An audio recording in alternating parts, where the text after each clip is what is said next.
ពួកគេខិតខំដោយយកចិត្តទុកដាក់ដើម្បីឲ្យផលិតផលខ្មែរអាចឈរលើទីផ្សារបាន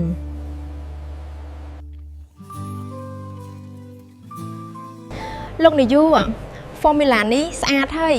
សារធាតុក៏បញ្ចូលគ្នាល្អទៀតព្រោះយើងផ្ដោតលើគុណភាពនោះអី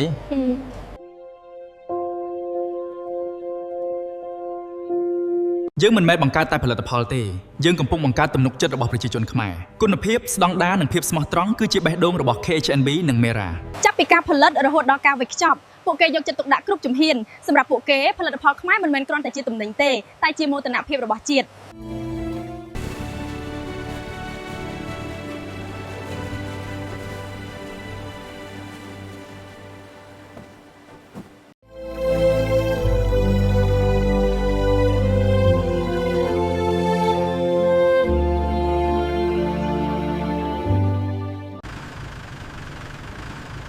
ជំរាបសួរលោកពូខ្ញុំមកពីក្រុមហ៊ុន KHNB ជាក្រុមហ៊ុនខ្មែរហើយយើងមានផលិតផលសាប៊ូដុសខ្លួនថ្មីអូរបស់ខ្មែរទេ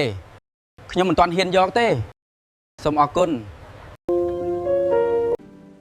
ថ្ងៃដំបូងមិនមែនគ្រប់គ្នាសុទ្ធតែជឿលើយើងទេផលិតផលខ្មែរតែងតែត្រូវការពេលដើម្បីបង្ហាញគុណភាពពិត